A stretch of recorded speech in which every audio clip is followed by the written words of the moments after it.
Hello, good evening. Welcome to the sound check ahead of tonight's Melbourne Knights versus South Melbourne matchup, round 15 of the competition. This is Steve on mic 1.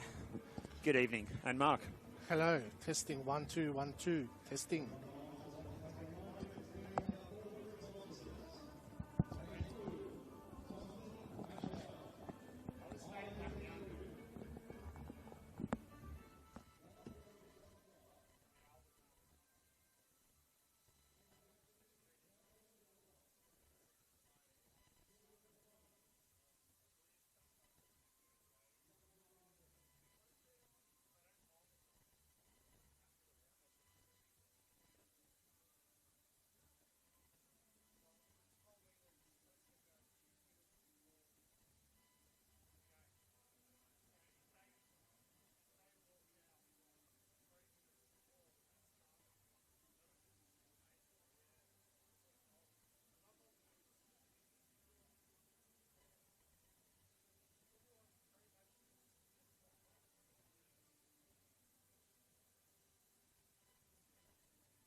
In this most unprecedented of seasons in Victoria, these two giants of Australian football, famous for their contributions to the world game, both here and abroad, two clubs who've dined at the table atop of the Australian game.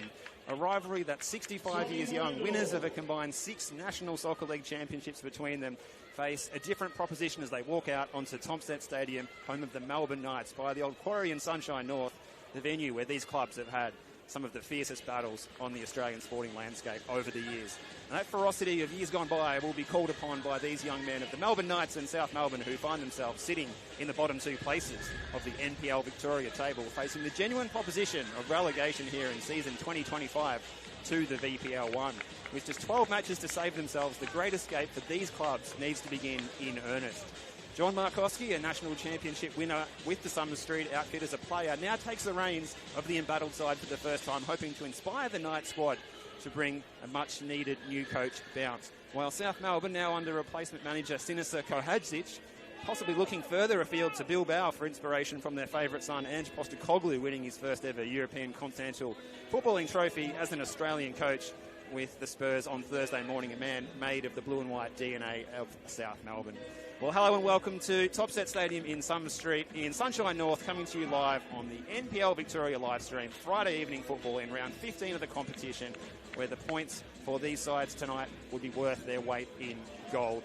Now, let's have a look at the team lineups for the Melbourne Knights. There's one change to the side that went down last Friday night to Heidelberg United at Olympic Village. So Gabriel Matti resumes in goal. Thomas Karlovic, Ben Carrigan, Thomas Werndl, Dion Nicolaides in defence. In midfield, it's Steve White and Jack Morton. Out wide, Fraser Dunlop and Leo Marzis. And supporting Kieran Bramwell in attack is Darcy Anastosky coming into the side.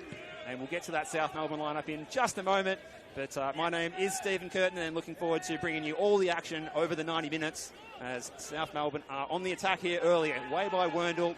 And we'll bring in our co-commentator Mark Ivkovic in just a moment once this attacking situation is completed. It's fired across the face of the goal, an early chance for Lampard to open the scoring here. It's going to be a corner to South Melbourne, but as we mentioned, we've got one of the top pundits in the Australian game of Mark Ivkovic joining us, and you've made some big calls during the week, and we're looking forward to hearing your analysis of the game. Welcome, Mark. Thank you, Steve, for that unnecessary introduction to myself, but good start for South Melbourne in such a big game tonight for both clubs. Never did we think at the start of the season that we would be entering this game with both sides rooted to the bottom of the table. It's going to be fascinating watching tonight.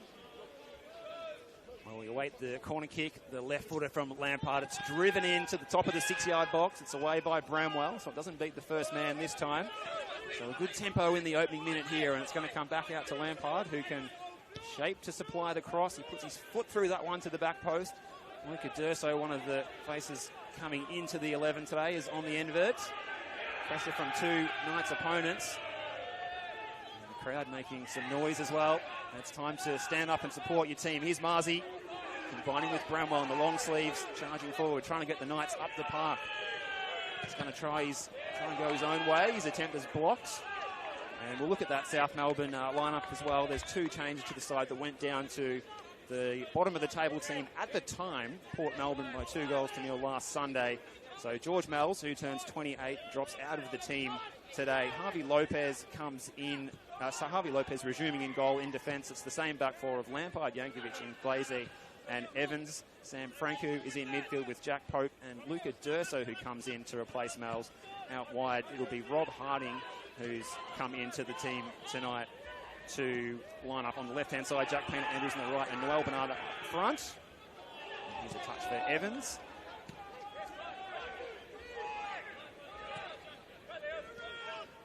High stakes. Needless do we say here, as South Melbourne in the white playing to the northern end of the venue. Tonight's referee is Puya Gadirian, one of the top young referees in NPL Victoria.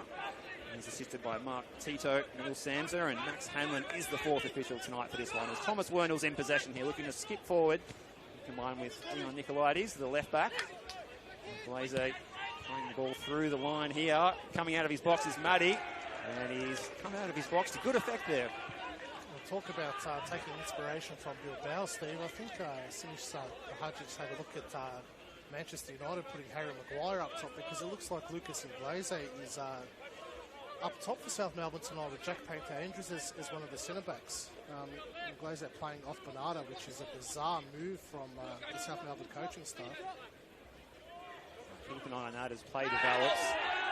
That's something that I guess he's taken the Knights by surprise to some extent there. So Noel Bernardo, who came back from injury last week, looked a bit underdone from what you could see when he returned last week, Mark. Yeah, definitely didn't look right. Nowhere near 100% match fit, but South Melbourne are in a bit of a predicament. And if he's half a chance to play, you're going to start him because they're 12 games without a win, South Melbourne, which is bizarre in itself. And in the past 11 games, so since post that 3-3 draw with Melbourne victory in round 3, they've only scored 3 goals in the past 11 games. That is nowhere near good enough for any football club, let alone South Melbourne.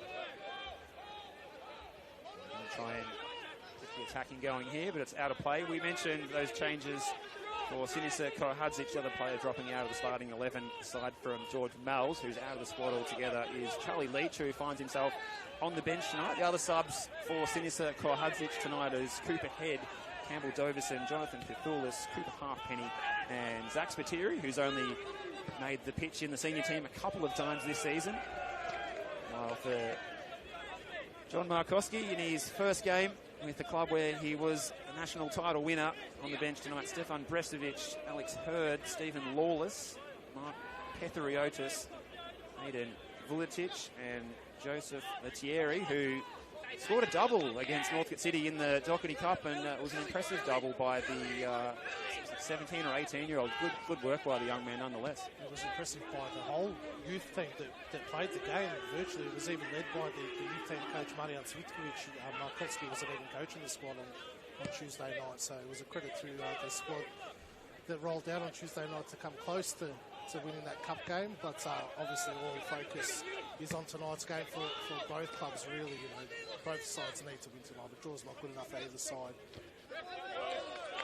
We speak about South's poor goal-scoring record. The Knights aren't doing much better in that department either. 2 goals in the last 6 games. 6 games without a win. 6 straight losses for the Knights as well, and 14 goals conceded in that 6-game stretch. So both teams really not hitting their straps, and that's why they're in those places on the table. Yeah, such damning statistics. The Knights 6 league losses in a row since that 3-0 win on the 30th of March here on the Sunday afternoon against St Albans.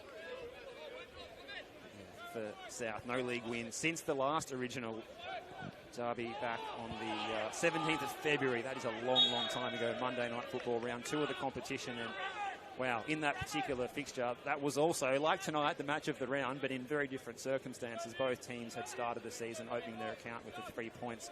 Melbourne Knights getting a good win here against Heidelberg on the Thursday night to open the season. And South Melbourne having come off a win at their neighbourhood rivals from down the road at Port Melbourne to open their account for the season. It's been slim picking since then. And the Melbourne Knights, we touched on that Doherty Cup, they did take the lead and double their lead as well. They led 2-0, but they were pegged back by Northcote City, and it was a former Knight, Alan Webb, who scored the winner that knocked them out of the Doherty Cup. So that's one less thing that this squad will have to worry about contending with as the season goes on. And for South Melbourne, they've got a fixture coming up against VPL 2 side Pascoe Vale on Tuesday night. They've got to contend with as well. So after tonight, it'll be a quick turnaround to focus on cup football. But do you fancy, Mark, that South maybe might even take a leaf out of the Knights book and maybe field a younger side in that fixture? You've got to.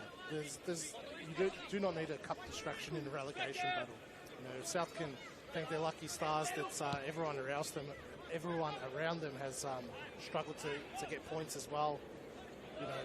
Two wins for the season, no wins in 12 games. Really, they should be in a lot bigger trouble than they are in at the moment. Just one win will take them out of the relegation zone. So definitely don't need a cup distraction. Thomas Wendell going on a bit of an adventure, and here's Darcy Anastosky, who's that player who's come into the starting 11, and he gets the first shot of the evening away, but it's straight at Harvey Lopez, who's down to field that ball, making sure of it, getting his whole body behind it. He'll be up and about tonight. Darcy Anastosky has worked with John Markowski previously at Altona Magic, and I think Markowski probably gave him his debut when he was the coach there as a youngster and really flourished under him, as Tom Verndl as well was Markowski's captain in that Altona side that made the final series a couple of seasons ago. Well, Bernarda's left a little bit in here on Steve White, who felt the full effects of that, and Puya Guderian is going to go over and have a chat and say, there won't be any more of that, Noel. This is going to be end-to-end tonight, Steve, because both sides have pretty much set up exactly the same for the back two in midfield and for attacking players. It's going to be a real open game. Well, it's what the fans that have come along here deserve. Plenty of entertainment, and hats off to the fans who have come along to support their teams, because the support, as you mentioned during the week, Mark, it's needed. 100%. This is the time when you really need to get behind your club. It's easy to support them, when everything's going well, but these are when the players really need the supporters to come out and give them that little edge to push them over the line. Well, this fixture, it's swung the way of South in the league the last 5 times that they've met, and 6 if you count the Doherty Cup as well. So it's going back a long time till June 2022 since the Knights had a win. It was at this venue, so the last couple of wins the Knights have enjoyed in this fixture have happened on their home turf. All 3 wins that the Knights have had this season have been here at Topset Stadium, so that might give them some confidence being on their own patch here tonight. This is a massive risk by South Melbourne to play Inglaser as your striker tonight. That's just a sign of the real desperation that they've got at the moment to find a different avenue to goal. Inglaser we're used to seeing as a central defender or a defensive midfielder. Big risk. It might pay off for them, but if it doesn't, it's big question marks are going to be asked against the South Melbourne coaching staff. And Jack Payne-Andrews has been asked to do a few jobs in his time since arriving at South Melbourne. Inglaser's gone to the floor here, but playing on the right wing, where he's been very effective in contributing in the attacking play, playing as a fullback as well, but playing in central defence, that might be a new task that he's been assigned with tonight. So he's probably thinking, why me? Why have I got to fill in this position here and allow an experienced central defender to run around up top? But that's what we're seeing here from Sinisa Kohadzic tonight, and, well, the proof will be in the pudding at the end of the 90 minutes here. There's a chance for Pope. Jack Pope, find some space for the shot. Jack Pope! That is outstanding! South Melbourne's first attempt of the evening, and from an awfully long way out, it's Jack Pope. What a fine strike. Gabriel Matty beaten. And Jack Pope has done the damage here, and the South fans rejoice. Wow, what a finish from Pope. Backed himself to have a strike from that distance, hit it absolutely perfectly. Gave Martin a chance. Leo Mazis had a bit of time to apply the pressure to close down that shot, and didn't really put his body on the line. He'll be disappointed in that, but can't take that away from a fantastic finish from Pope to give his side an early lead. And South Melbourne obviously coming to Thomset Stadium with the intent to attack and put them under pressure, and it's paid off early on. Well, it only took 11 minutes for South to break the deadlock with their first shot of the night, just as we were talking about the trend of this match swinging the way of the guys in the blue and white more often than not in recent years. It's a perfect start, and you can see what it meant to Jack Pope as he ran to the bench and celebrated with the substitutes and the coaching staff over there on the far side of the venue in front of the grandstand. And now it's a chance for the Knights to try and square the ledger here, perhaps, as Leo Marzi has closed down well.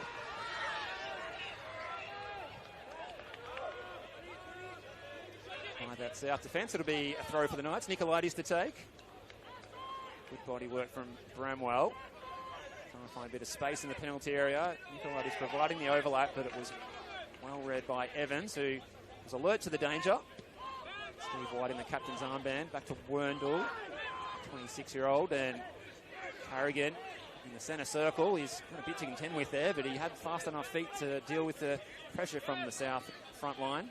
Nicolaides making the run is Leo Marzi. Those two trying to find something of a partnership down the left flank, Marzi and Nicolaides. We've seen Leo Marzi when he's in top form and top confidence. He's one of the best wingers at this level, able to come in, cut inside and score goals and create opportunities on his preferred right foot as an inverted winger, and he actually plays game number 50 tonight in NPL Victoria, so congratulations to Leo Marzi on that particular milestone, and he's still looking for his first league goal with the Knights since coming across the Summer Street. Just has the one goal in the cup so far.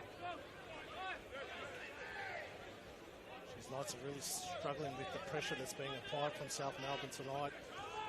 Last week, South Melbourne were extremely poor, especially in the first 45 minutes against Port Melbourne.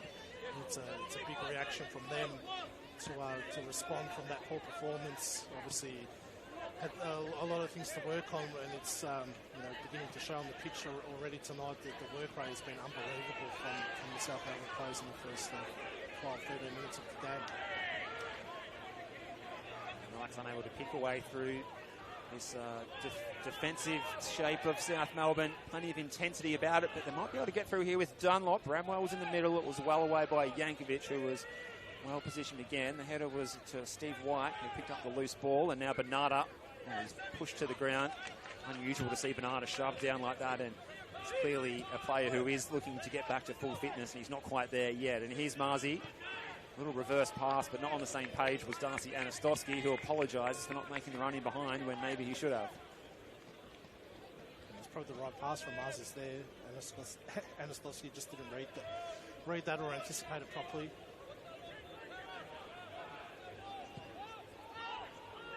Ball forward towards Inglesi, the makeshift centre forward tonight. If you have just joined us, that is correct. Lucas Inglesi is lining up in attack. Oh, and that was left a bit short.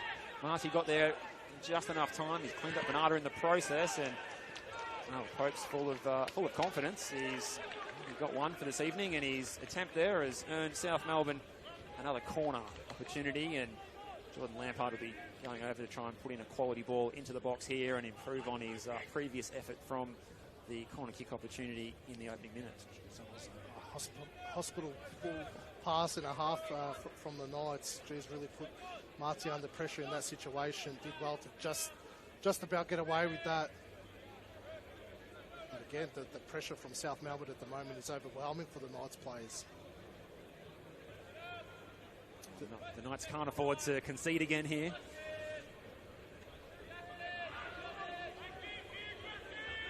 Zonal defence, it's floated in by Lampard. It hangs in the air. Yankovic is going to knock this one down. There's some appeals for handball, and Pope's there again. Jack Pope at the double. He's having the game of his life in the opening minutes in this relegation scrap in the original Melbourne derby. Jack Pope comes up trumps. What a performance from the young man in the opening minutes. He's swung this contest the way of the boys from Lakeside Stadium. They lead this one 2-0. Well, you said just before the corner was taken, Steve, that the Knights can't afford to concede, and they'll be disappointed with the way they defended that. Again, Jack Pope being in the right place, having the courage to take the ball on and put his body on the line, and another fantastic strike into the back of the net to get his second of the game. What a start to the game by South Melbourne. Jack Pope is up and about. His energy in the first 15 minutes has been unbelievable, and he's kept it off with 2 early goals. But geez, that defending from the Knights on that set piece was horrendous. There's a reason why they're at the bottom of the table, and that's the reason really. They have plenty of opportunities to clear their lines in that moment. You've got to be more desperate in situations like that, especially in a game of this magnitude.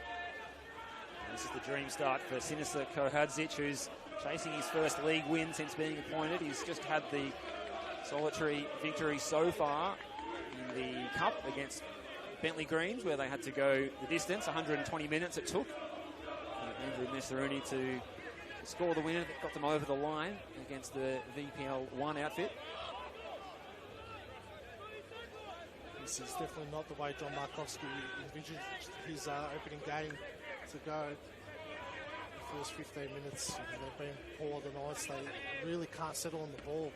They need Steve White to step up and just control the tempo a little bit, slow things down, because South Melbourne are going 100 miles an hour, and it's working for them at the moment.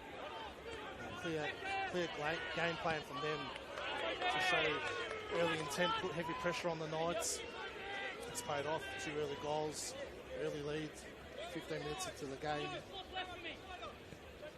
The Knights are going to be shell-shocked here, and I'm sure John Markowski hoping that they can continue playing as if it were 0-0, but unfortunately the scoreboard right now, after only 18 minutes in this contest, does read Melbourne Knights 0 and South Melbourne 2, and this would be a result that you see South Melbourne jumping up over Port Melbourne, who are in action tonight. If Port Melbourne are unsuccessful against Avondale, that match will be kicking off at 8:15, so it's poignant that the bottom three are all playing tonight in a kick-off times that we'll be able to keep an eye on and keep an eye on that live later, particularly in the second half of tonight's contest. And Bramwell here is being marshalled by Evans.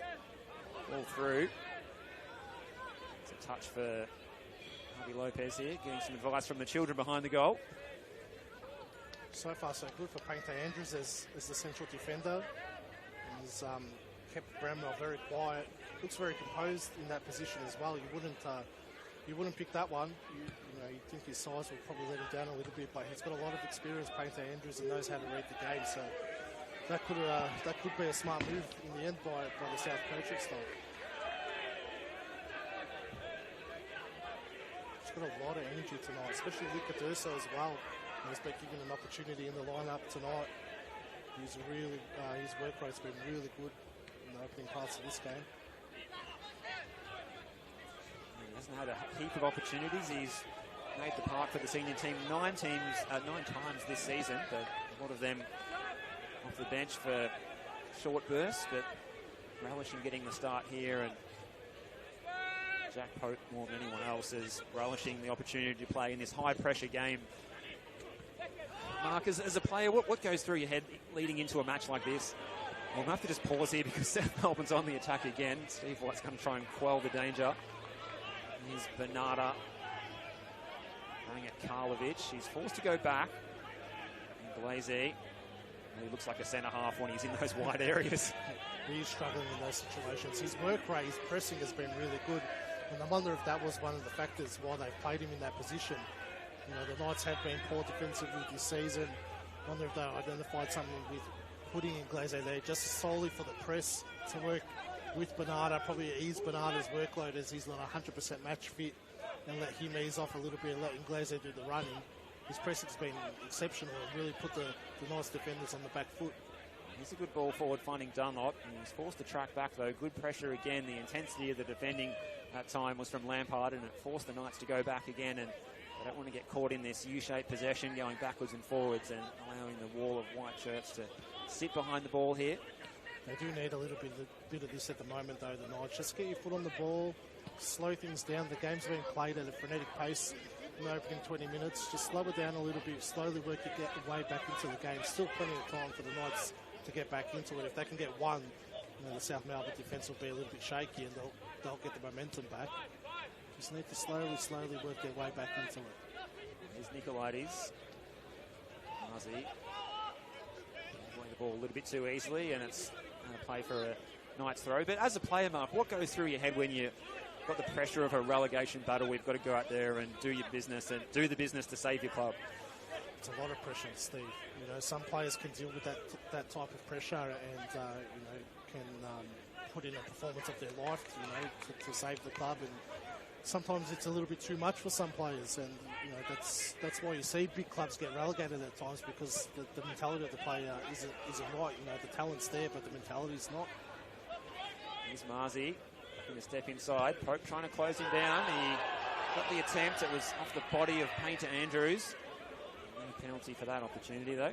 Matty having a bit of a juggle as pressure coming from the makeshift striker in Glaze, but he was able to deal with the situation. Here's Anastosky turning in the centre of Tomset Stadium. Steve White now. And Werndl.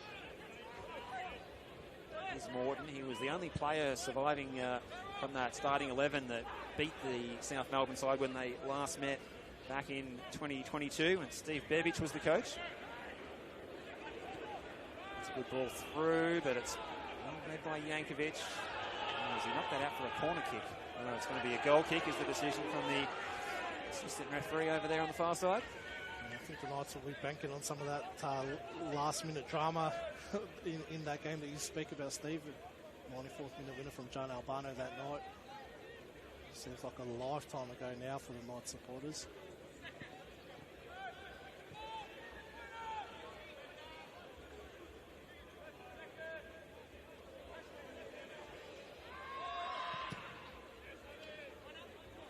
Lopez sends it along with full gusto up the park.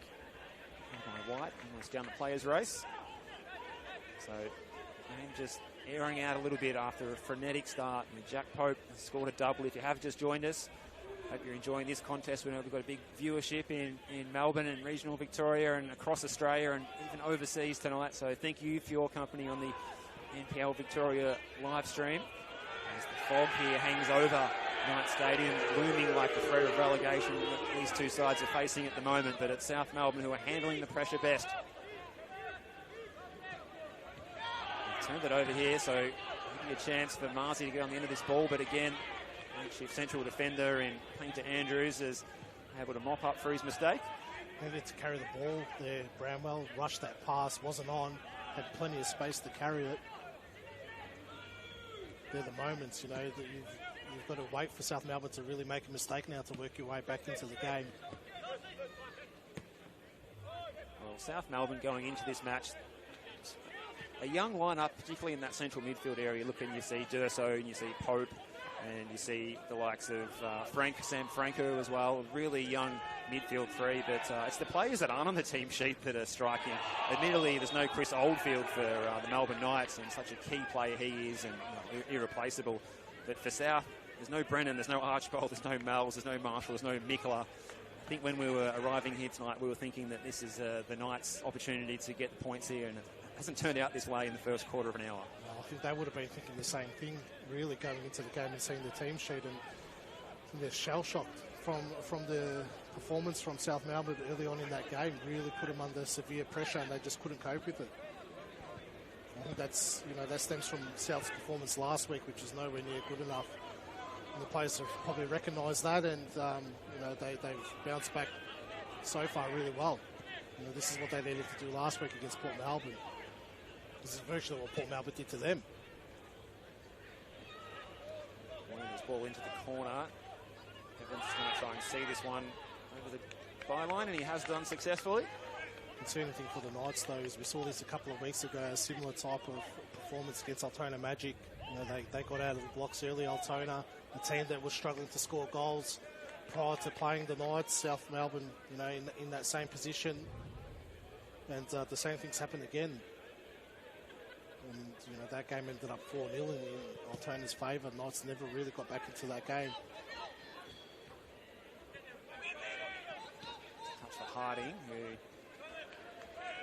hasn't been a key component of this attacking play for South so far. But to be fair, they haven't really had a string of attacks. It's been smash and grab, really, with Jack Pope making most of the opportunities. You see the sort of confidence that can flow through his veins when he's up and going. That's obviously what South Melbourne saw in him last year to bring him in from the Eastern Lions, and he made a good impact early on. He scored in one of his early appearances at Lakeside Stadium for South, but he probably was running on fumes by the time the grand final came around. Just a big ask at that level for a smaller frame player as well, and a younger player, but he's getting his confidence back up now, and it shows you can see the quality in a young player when they do get their confidence going here. Yeah, just needs to get that consistency right, Jack Pope. Another chance here, surging into the box, and Robert Harding was just about on the end of it as well. That would have been almost curtains for the Knights. Good attack down the left-hand side. The South Melbourne side, and wow, the Knights look like they're at 6s and 7s again there. Again, caught out by the South Melbourne press. Cheap turnover in the defensive half, and South was away. Knights luckily scrambled back in the end to clear their lines then. It was Durso over the far side who played in the good ball. A good low cross in the right area. Robert Harding was almost licking his lips as he saw it rolling across the penalty area in his direction. Wendell going on an adventure yet again. Pressure from Harding, and he loses the ball, and he's going to be caught out of position here if South Melbourne make a quick attack. Knight is going to take his time, though. Good hold-up play from Noel Bernardo. That's what he brings to this team when he's back from injury.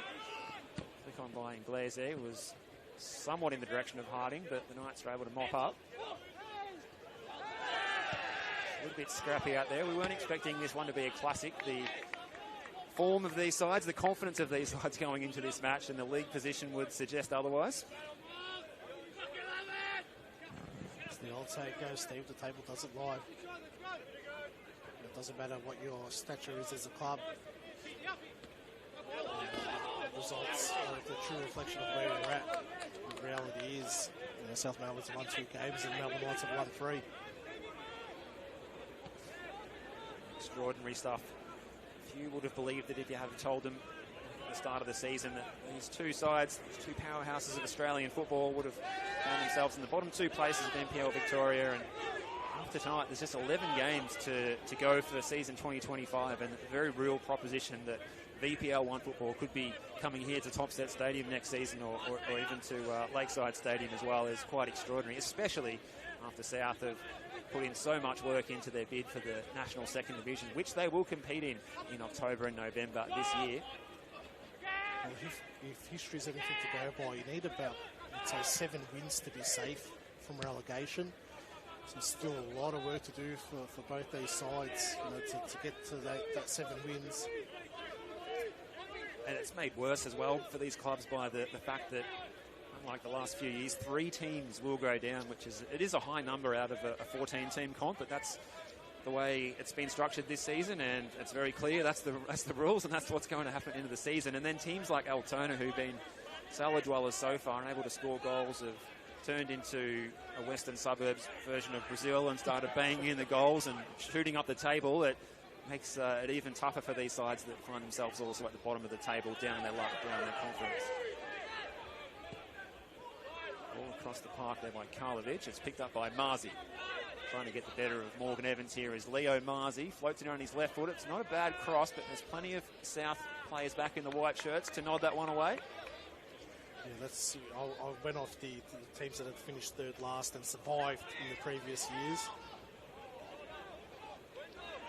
To work out, you need about 7 wins to survive out of that position. Clubs have been fortunate that the previous years there's been some real struggling teams in the competition that have just never looked like surviving, but this year it's really a 6-horse race at the moment for 3 spots to go down. It's been a thriller-minute season this year. The Preston Lions coming back up, the young blood of the Melbourne Victory Academy players, the best of their talent as well, being scattered into the mix. Here's Fraser Dunlop. He's got, again, real pressure from Lampard, and maybe a little bit too much pressure there from Jordan Lampard, because Pugadirian has sounded the whistle for a Knights free kick in a really handy position here, and Fraser Dunlop is asking the assistant referee if that should have been a card for that challenge by Jordan Lampard. Was late, did catch him very late there. Looking back on the replay screen, unnecessary as well from Lampard, but they've come out and they've been ruthless, and that's probably symptomatic of that performance by South that we've seen so far tonight. But it's the chance here for the Knights. We're going to wait for the referee's whistle, and it's floated into the back of the penalty area. Lining up was Carrigan, who got the attempt on target and a reflex save. It wasn't all about the power or pace of the shot, but nonetheless, Harvey Lopez had to move quickly to his left to smother that attempt by central defender Ben Carrigan. Would have been an unlikely scorer to get the Knights back in the game. That's a huge change for the Melbourne Knights. Carrigan's got to do better. Just scuffed at that shot, had plenty of time to get his body right and put his laces through it. Great position to strike the ball as well, no pressure around him. Got to be more aware of your surroundings. It's a great opportunity for the Knights to get their way back into the game. They're going to be relying on chances like that so far. There's no indication to show that they're going to be carving South Melbourne up at the moment. They're going to be relying on set pieces in these half chances.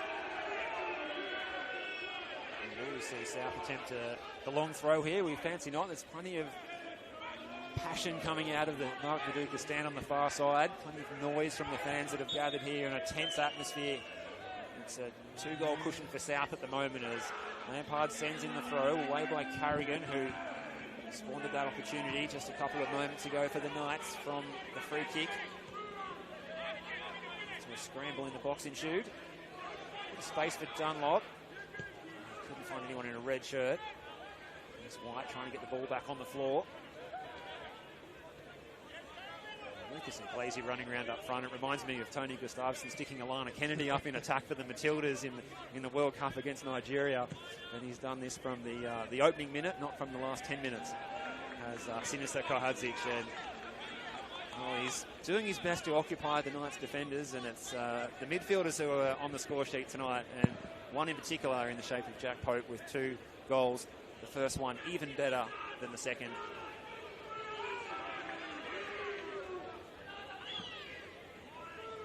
See the black shirts swarming around the ball here.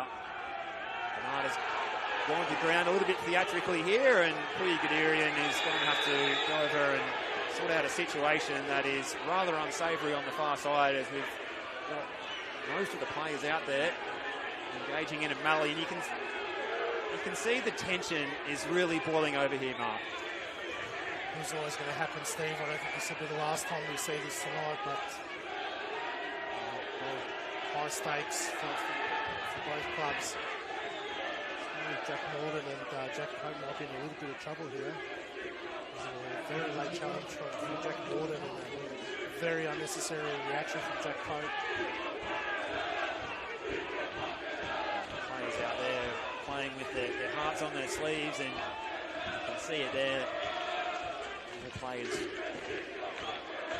Harvey Lopez basically running in there and getting involved, flying the flag for their team.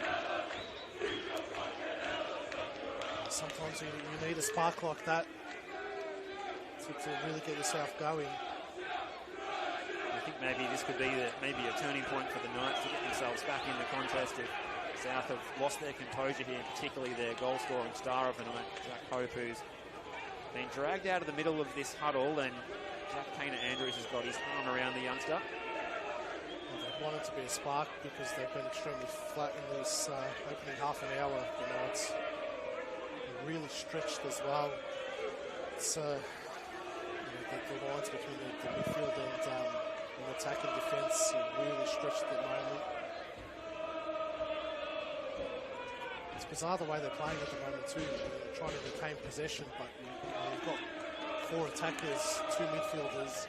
There's not many options to try and retain that possession and create some chances. They're going to set up with that formation. They need to be hitting the balls more direct, try and turn South Melbourne around, balls over the top with the players running onto it.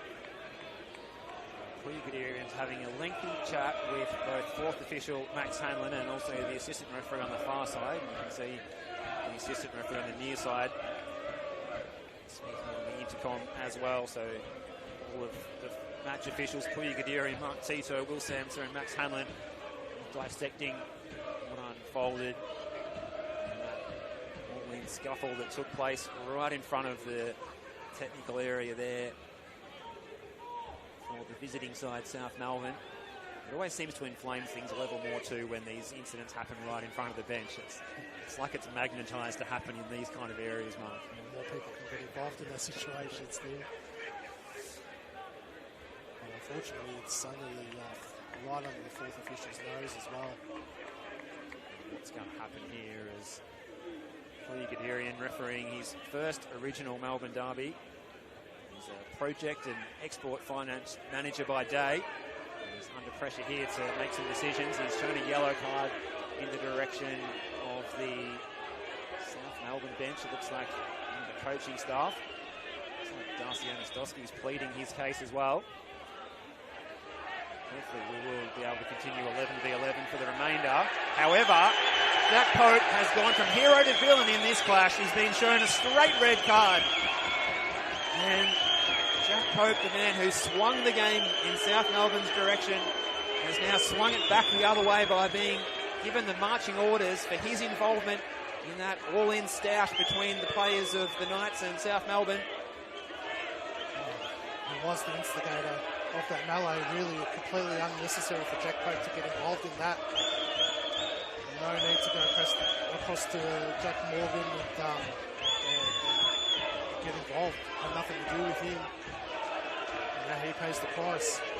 Well, what an incredible scenario. The man who was already walking a suspension tightrope for being on 4 yellow cards tonight, rather than getting a 5th yellow card and getting suspension next week. He's got a straight red tonight after scoring 2 goals, has the 20-year-old.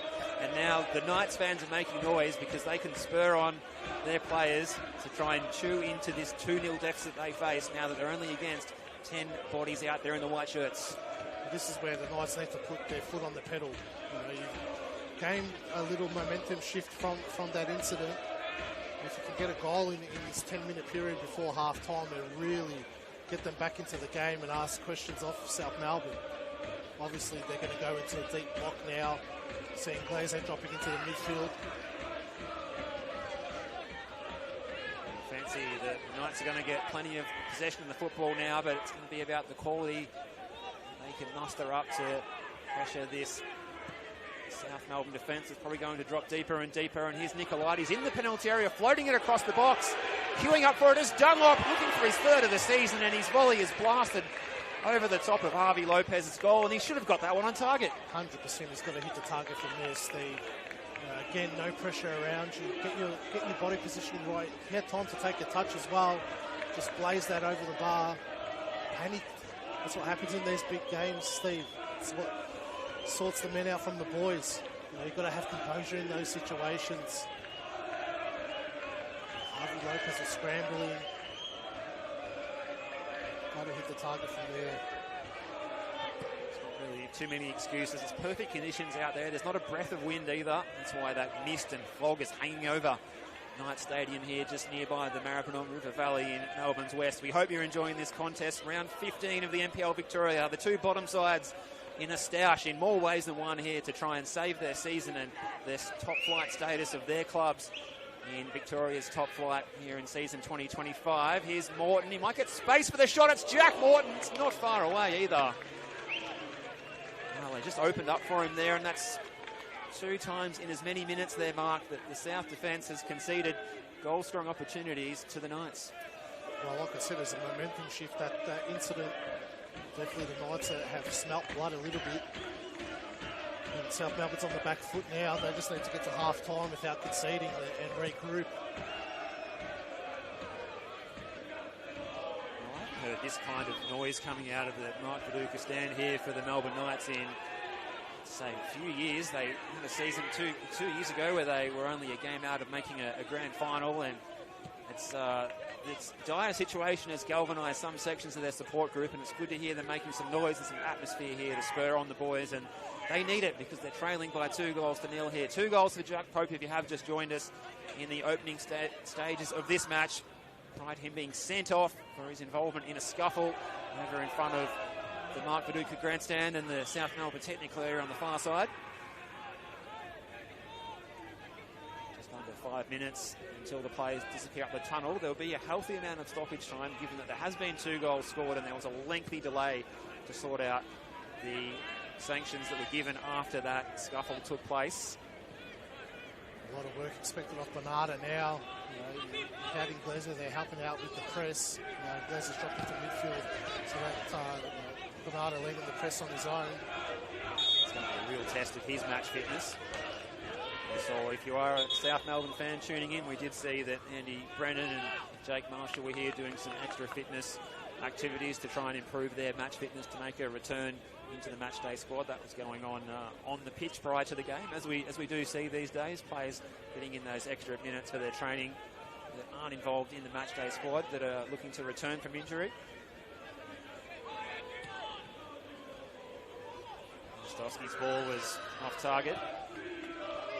Robert Harding trying to go his own way. He would make the solo 4-8 on the right-hand side, but he had 3 red shirts to beat. And Wendell was back to mop up, and here's Steve White directing the traffic. Throwing it over the top. Dunlop won the header. The taller wingers in the NPL Victoria. Reasonable in the air, but there was no one able to make the run onto the flick on.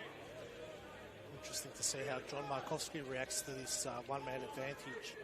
Does he put an extra number in midfield now that South Melbourne have dropped off a little bit? They're outnumbered in that midfield, so they're going to need someone in there to counteract that. Again, Harvey Lopez just hitting the ball as long and far up the field as he can. This is Anastosky.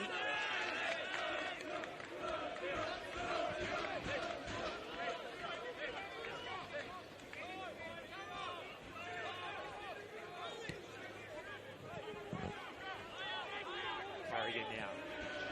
Options to his right-hand side. Karlovic. Here's Steve White. Now Werndl. Invited forward by the South defence, which is just trying to hold on till half-time. Leo Marzi floating into the back post. It's a decent ball, but the flag's up for offside.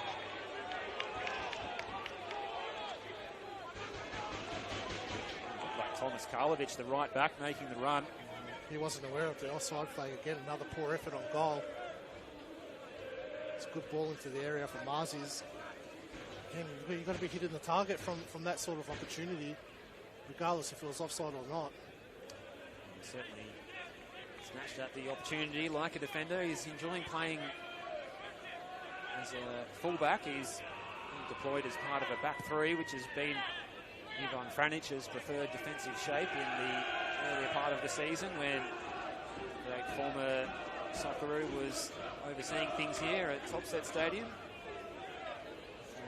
Way.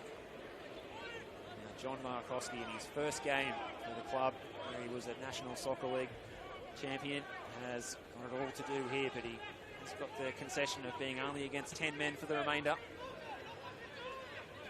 We'll wait to see how much additional time be added on to the end of the first half. It's a half which has flown by. Marzi had his shirt pulled there. A regulation decision for Puya to award the Knights a free kick, and opportunity here in the shadows of the halftime break for the Knights to get themselves back into it, and boy, do they need a goal here. We've created some decent opportunities from this area so far tonight. It's where their best chances have come from. So goals change games, and perhaps this could swing the momentum really in favour of the Knights if they could do something here. It's Marzi. Oh, it's wasteful. That's a poor ball for Marzi's.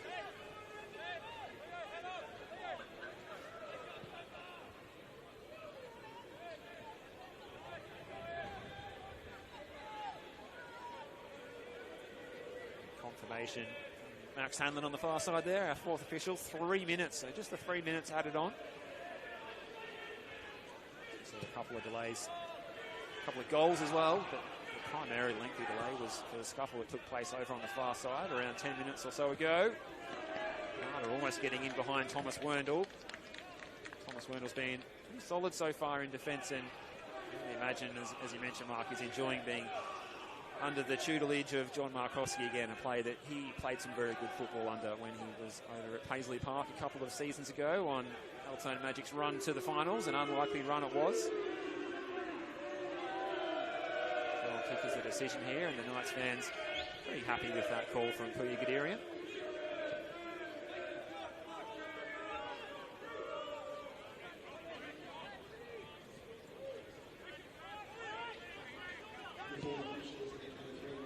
Diagonal ball. It's a decent one too. Brought down on the chest by Dumop.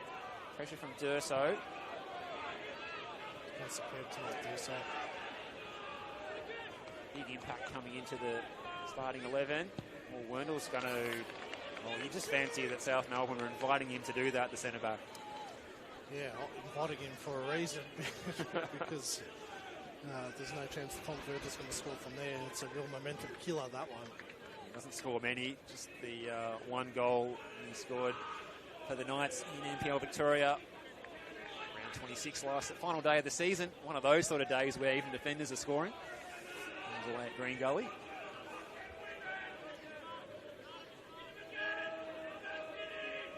So just a minute till the players disappear down the tunnel. Lopez has really struggled with his goal kicks tonight. They've either fallen short or gone the other way that he's aiming for. Stosky, it's a shoot on sight policy and a bit of volleyball being employed there by Harvey Lopez. Getting back to attempt the dig. I'm not sure who was going for the set or the spike, but maybe unconventional, but hurt his wrist in the process too as he's taken the glove off to just inspect for any damage, and Morgan Evans is down on his haunches as well, so there's a bit happening out there in the last minute of the first half. I don't think Harvey Lopez was expecting that from Darcy Anastovsky. He was off balance, and that ball had a bit of power and swerve on it. I think it was the swerve that forced him to decide against trying to make the catch.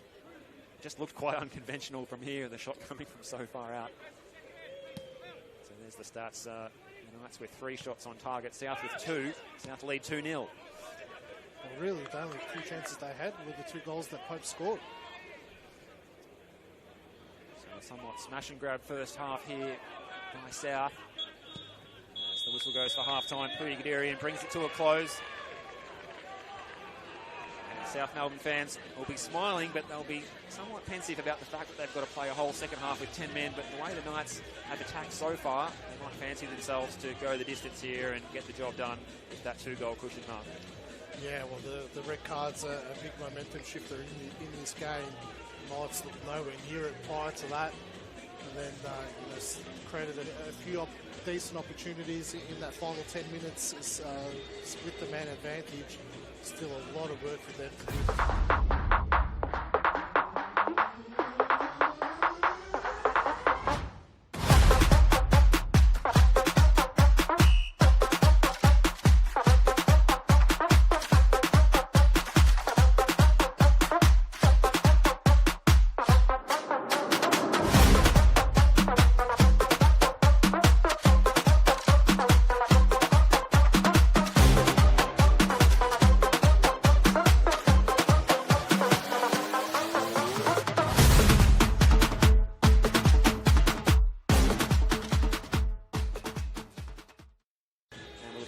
To your company.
Well, hello and welcome back to Topset Stadium here in Melbourne's West. It is the big clash, Friday night football. It is the NPL Victoria Game of the Round from round 15.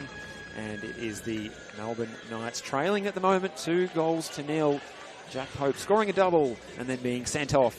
All the drama of a derby. Mark Ivkovic, welcome back to the broadcast position. Yeah, you definitely hit the nail on the head there, Steve. Definitely all the drama in the world. What an exhilarating 45 minutes that was.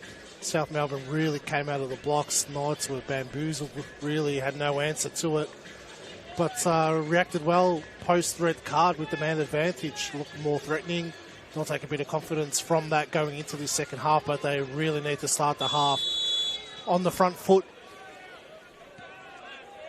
Well, we're back underway here. The Melbourne Knights, still 11 players on the pitch for them, and South Melbourne down to just 10. And it's the Knights in possession, playing to the northern end of the venue. And Thomas Werndl back under his old manager from the Altona Magic a couple of years ago when they were together at Paisley Park. John Markowski and Tom Werndl reuniting, as well as Darcy Anastosky as well, who falls into the same bracket there as well. And you can see straight away, Mark, all of those South Melbourne players sitting in a block of white shirts behind the ball and asking the Knights to come and take it on. Well, that's exactly what they've got to do for the next 45 minutes. You're down a man, 2-goal advantage, have no reason to go and attack it and get another goal. 3 points is crucial for them tonight. So might as well just sit off. Knights struggling to score goals this season as well. You know, can they break down this white wall? Carrigan's ball over the top. It's the right back, Thomas Karlovic, making the run forward. It's all the way through to Harvey Lopez, who was, well, he was getting progressively busier as the second half went on.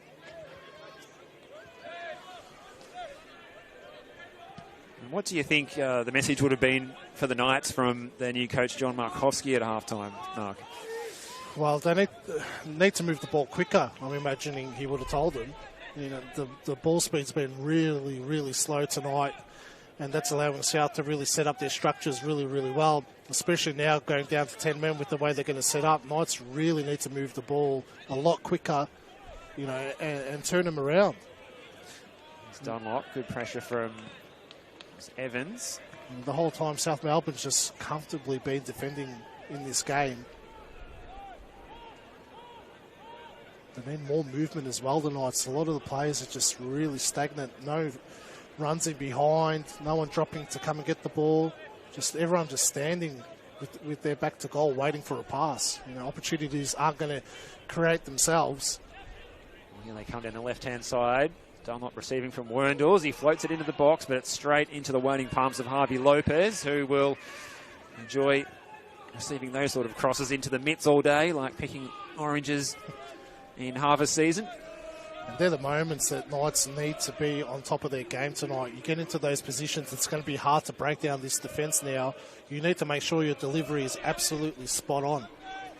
Well, there's been a change at half-time, and Zach Spiteri has entered the fray for South Melbourne, making just his third appearance onto the pitch for the senior team so far this season. A player who was involved a heck of a lot more last year, getting his chance, and he's lining up down the left-hand side of the midfield in front of Jordan Lampard. It's Lampard playing it over the top, and Spiteri getting on the end of this one ahead of Karlovic, who manages to get back on the ball and then concedes possession again into the box. Harding is there. Coughed it up a little bit too easily. He's come on for Luca Durso. I thought he was really, really good in that first 45 minutes. Durso, his work rate and pressing was absolutely bang on. So that looks like the one change that we have seen at half-time. And for John Markowski on the bench, he's got the players involved to get involved, potentially. Stefan Bresovic, Alex Hurd, Steve Lawless, Mark Petheriotis, Aidan Vuletic, and two-goal hero from Tuesday night, the youngster Joseph Lettieri. We'll be bringing Petheriotis on. You know, we've seen flashes of him this season. Every time he's come on, Knights have looked more dangerous going forward. Even on Tuesday night, he played in the Cup and played really, really well, created a number of chances. Hit the crossbar at one time in the game. Knights trying to get on top here. Here's Karlovic. Well, Pethriotis, he was on target as well. Scored his first goal for the Knights in the last original Melbourne derby on the Monday night football back in round 2. Carrigan picking the pocket of Bernardo, who gets back up to his feet and shakes his head. Wendell trying to play the ball through the lines. Nicolaides looks for the early cross. It's straight to Jankovic. Says Anastosky. In fact, it's Steve White looking to make the third man run. And the pass was errant from Jack Morton. Karlovic. Marzi. He's lining up on the right-hand side of midfield after starting on the left. So maybe looking to get more balls into the box on his preferred right foot, which he's going to try and do now. Well defended by Spiteri. Marzi appeals to the assistant referee for a corner. Nothing doing. Poor from Marzi's. Try and win your team a corner in that position. Yeah, double team, struggling to get your foot around the ball. Just knock it into the defender and get a corner. It's been a flat start from the Knights. Really expected them to come out firing a bit more quicker out of the blocks. Well, there's been an early goal over at JL Murphy Reserve. Manny Agwek on target for Avondale after 3 minutes. So South Melbourne certainly climbing ahead of Port Melbourne, who their nemesis from last week, on the live ladder now at least. Morton can turn and face forward here, and a little angular pass over the head of Anastosky. White. Marzi's finding a good pocket of space out wide, as he probably will continue to do against the 10 men, and his cross is, well, it's a disappointing one as far as the Knights fans are concerned. Again, another poor delivery into the area.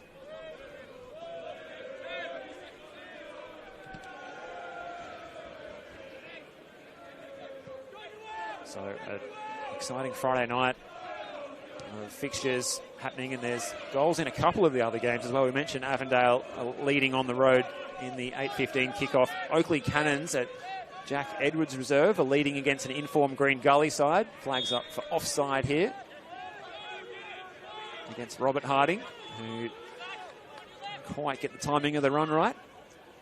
So Oakley Cannons, who, well, could use a win, have hit the back of the net through Asad Kasumovic on 20 minutes over there in Melbourne's southeast. So Green Gully, who you tipped for a big win this week, Mark, have got a bit of work to do.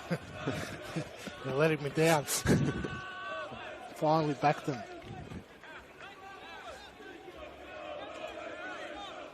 Again, the Knights players just standing there waiting for something to happen. Well, how long will Jonesy wait before he calls for some of his substitutes here, because it's all a little bit too static, as you mentioned there, Mark. And once again as well, the boys in defence for the Knights trying to find the passing lanes, but it's a formation of statues they're seeing up ahead of them. The red card might actually work against the Knights in the long run. You know, they've struggled to break down teams at the best of times. You know, South Melbourne, are used to defending in a deep block over the years. That's still got the same personnel out there.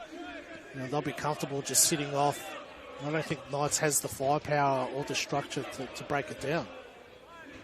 Here's Dunlop looking to get the early cross in. Again, it's just Lampard there to clear it away. The oohs and the ahs from the crowd, but it was never really a goal-scoring opportunity. It never looked like it from this position. It was a better ball into the area, but again, you look at Anastovsky's run in that situation, just no hunger to get on the end of that, miles away from where he needs to be as a striker. He needs to be attacking that ball with aggression. Short corner, Marzi floats it into the back post, flying high there. Looks like it was Karlovic attempting a screamer, getting head and shoulders above the pack of players in the penalty area. Good vertical leap from him. Positive for the Knights is the game is being played in their attacking half predominantly. That might slowly wear South Melbourne down. But if South Melbourne can stay disciplined in this shape, I think they should have enough to see it out. But one goal can definitely change things for the Knights. South sitting in something of a 4-3-2, but when they're out of possession, they're dropping a lot of players back with a line of 5 or even 6 across the defence out of possession. And here's Spiteri, the halftime substitute, combining with Lampard into the box. Harding's the target. He was closely watched by Werndl, and Matty's got his first touch for a while and quickly distributing it out wide to Dion Nicolaides. His pass is just straight into the lanky leg of Lucas Inglese there. That sums up their night so far. Well, they can regulate again here through Karlovic.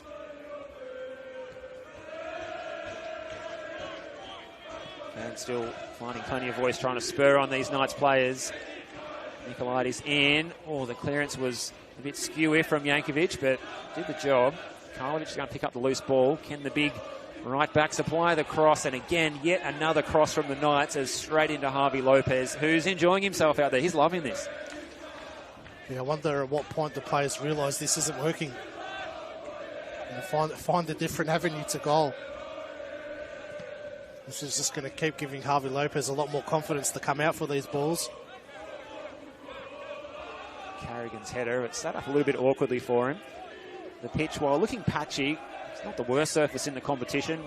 We walked across it before the game, and a lot of rain has fallen in Melbourne over the last 24 hours. That's a great turn from Morton, trying to play it in behind. It's well read by Spiteri.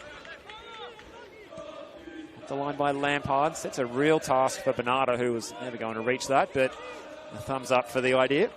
Looks much better tonight, Bernardo. Probably better for the run that he had last week. Looks a lot more sharper. Well, just over 10 minutes gone in the second half, and as you'd expect, it's the Knights trying to make all the running, but it's South Melbourne able to deal with it. And again, Harvey Lopez out of his box to play a bit of sweeper-keeper there and passing the test with flying colours. The former NPL goalkeeper of the year, winning that award a hat-trick of times. Karlovic.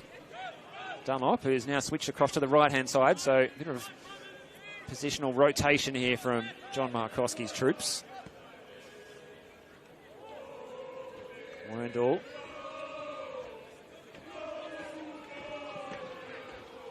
Break here for Bramwell.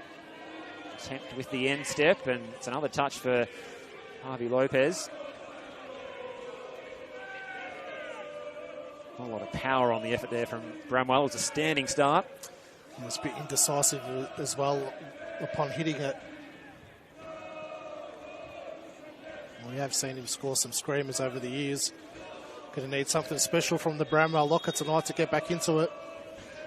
Well, it's time for a change, and the board is up. It's going to be a South Melbourne change, though, rather than a Knights change, and it's an opportunity for Charlie Leach, who got the start in the 2-0 defeat against Port Melbourne last Sunday. He's going to come on. It looks like it's Noel Bernardo who's making way here. So Bernardo returning from injury, his second game back, and his night is done as he predictably takes his time removing the shin pads before crossing the touchline and incurring a few boos from the fans gathered in the stand on the far side. And Charlie Leach gets his opportunity here as the fresh legs to, well, I imagine he's going to be tasked just to do a lot of running and pressing and harrying out there. Yeah, well, that's why you would take Bernardo off, you know, coming back from injury. Crossed by Nicolaides. Bramwell was arriving. Lampard was there to mop up without really any pressure on him. Yeah, no need to have Bernardo out there just pressing. I don't think South Melbourne's going to create too many more chances in this game. So a smart move from Sinisa Kohadzic, who's in the box seat here for his first league win with South Melbourne since coming in for Esteban Quintas. Carrigan.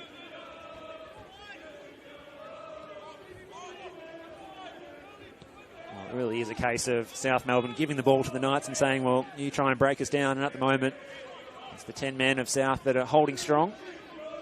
Morton. The space for Bramwell. Trying to play it through to Marzi. Bramwell might have been able to pull the trigger himself from that sort of position. We have seen him score goals at this ground from that sort of area, as you mentioned earlier, Mark. I thought that would have been the smarter decision in that moment. Had a bit of free space there to line one up.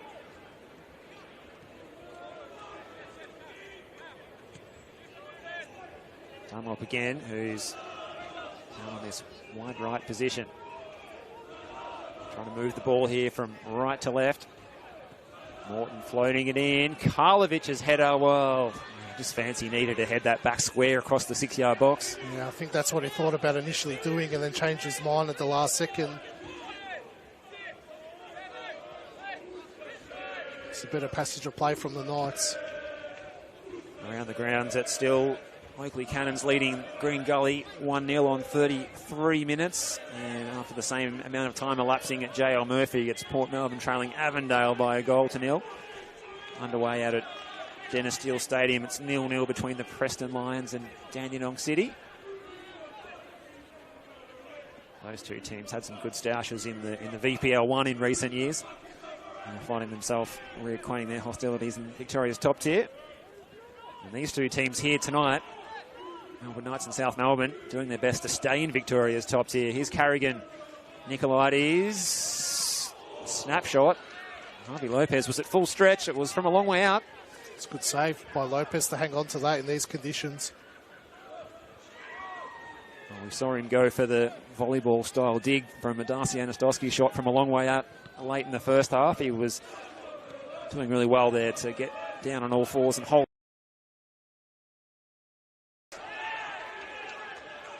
Nicolaides, a player who doesn't score too many, just the one goal in NPL Victoria when he was over at Heidelberg.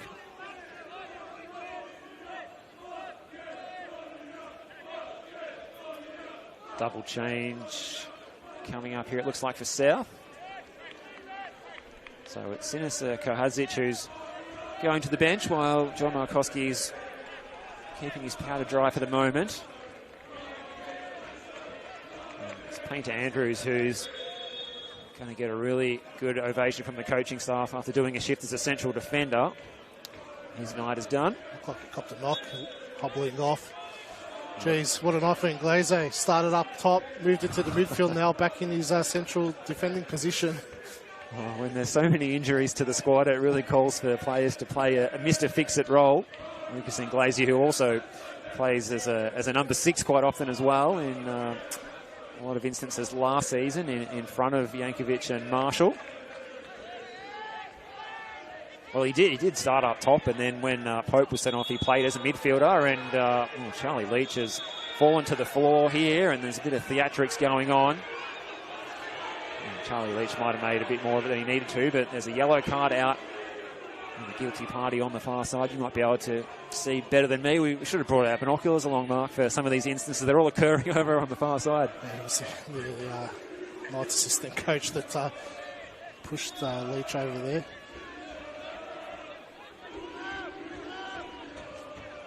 John Markowski taking over for this match, his first game in charge of his former club, where he was a key component to the side as a player in attack.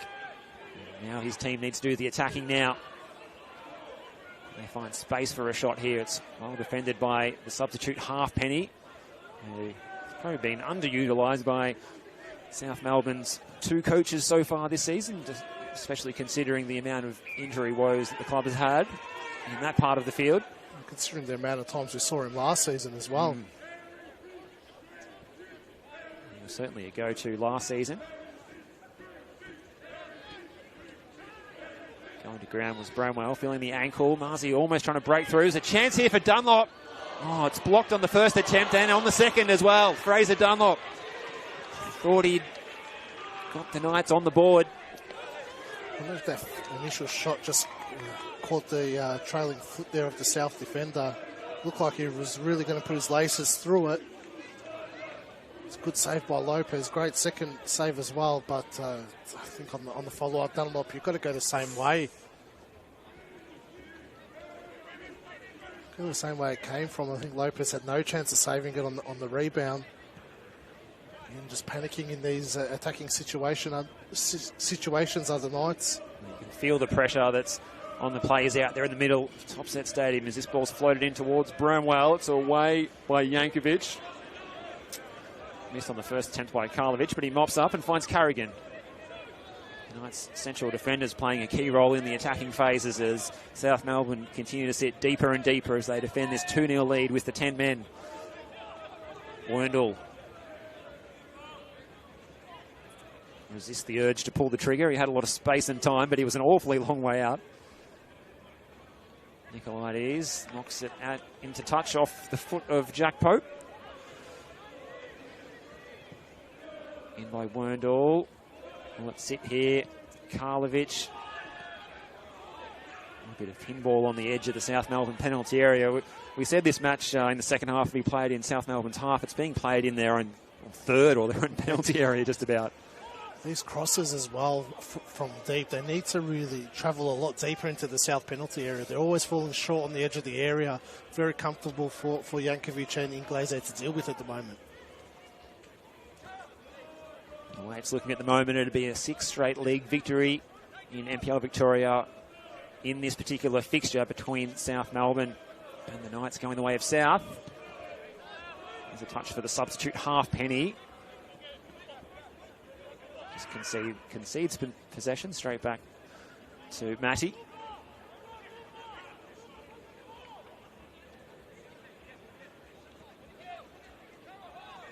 Looks like Alex Hurd might be being prepared over on the far side. Keep an eye on that.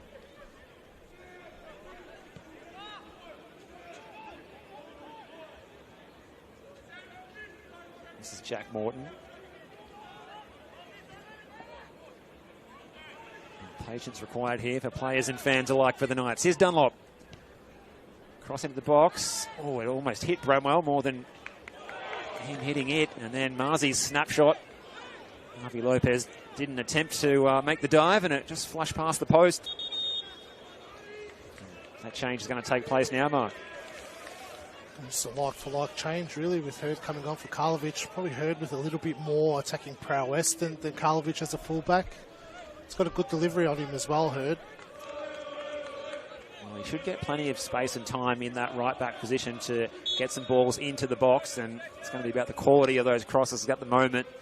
The tall timber of Jankovic, and now Inglese, who's dropped back into central defence as well, is not looking too stressed as these balls have been coming into the box. I'd say that's why he's taken Karlovic off, really. His delivery into the area has been poor tonight. There's a number of opportunities out on this right-hand side to get it in the second half.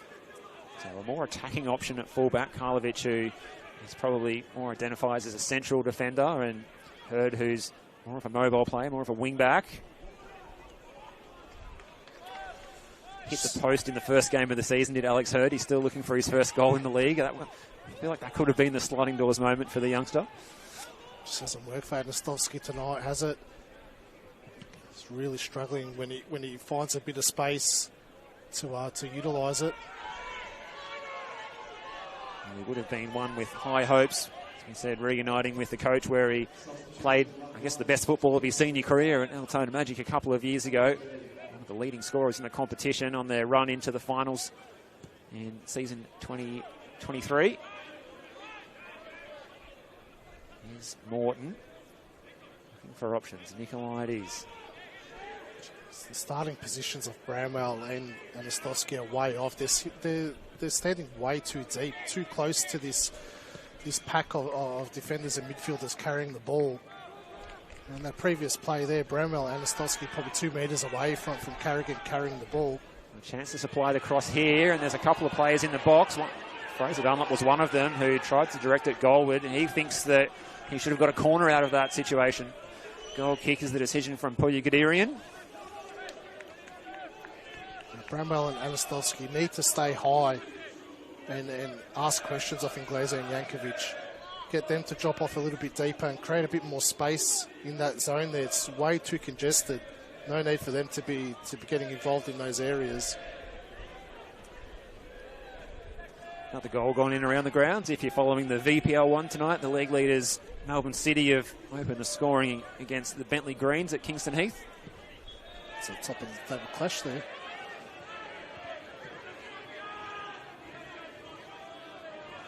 Keep you across the scores of that one as well as the top flight, where we still have the same score lines of the Cannons leading the Cavaliers 1-0 at Jack Edwards Reserve, and the Avengers leading the Sharks 1-0 at JL Murphy over there by Port Phillip Bay on the other side of the river from here. And we've got an injury delay here in South Melbourne. It's probably getting to that time where they're going to start to be probably well advised to just start taking some minutes off the clock and further frustrate the Knights' attacking setup here.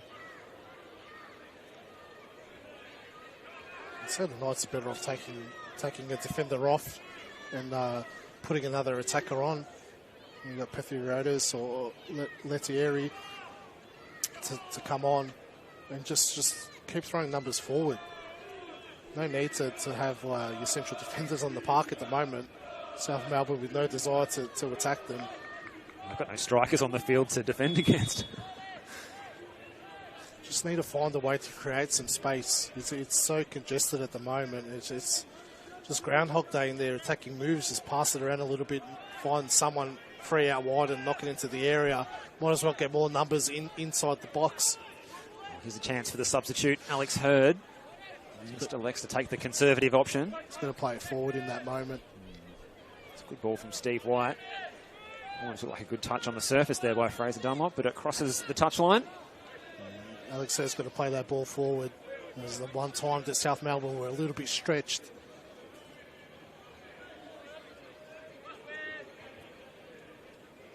Throw by Lampard. Hurd wins it in the air. Here's Marzi.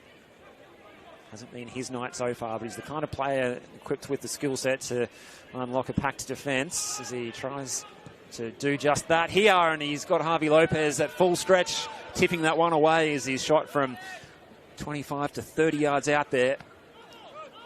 Good save by Lopez, parried it well.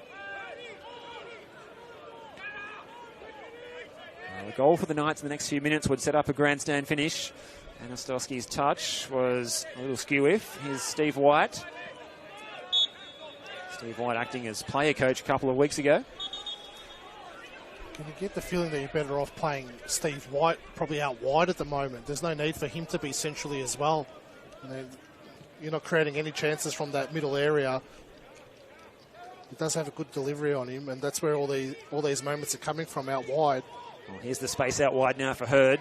Looks to supply the cross. Harvey Lopez well out off his line. Good goalkeeping.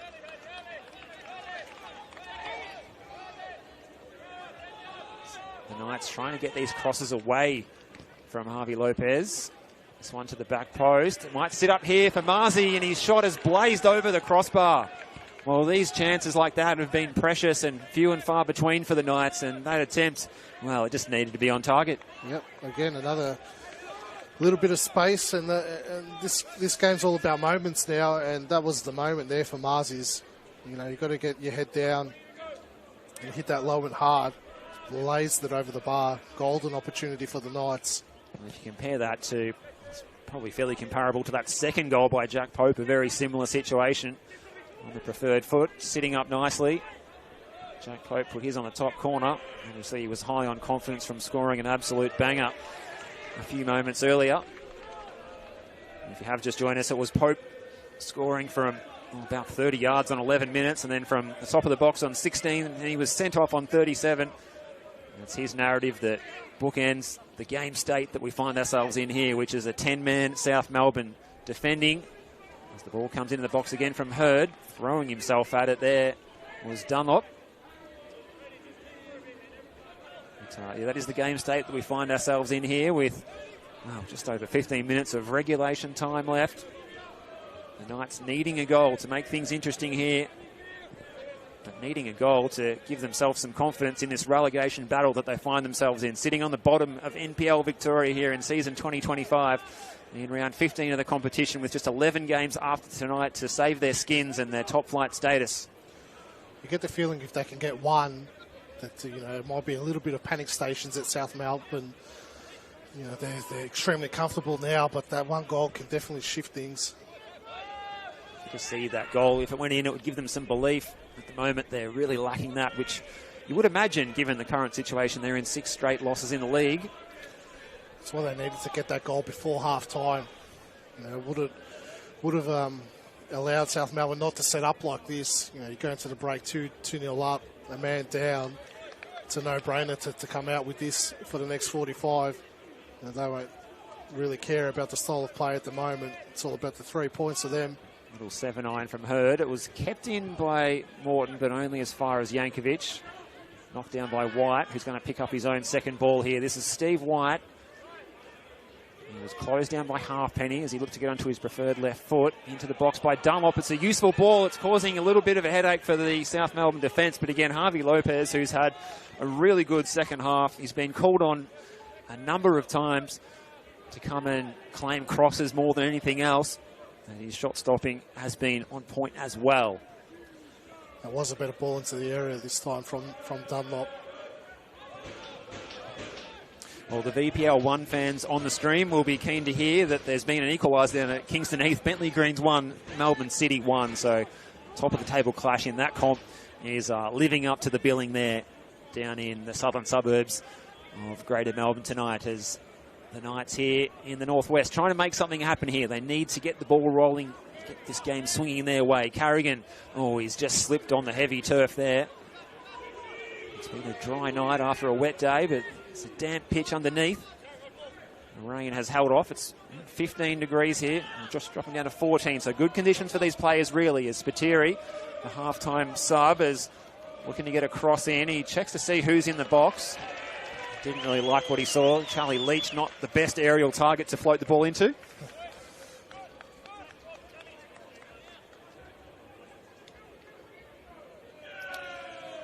The Knights might take a leaf out of Sinisa Kohacic's playbook. Looks like Stefan Brecevic is getting ready to come on for Darcy Anastovsky.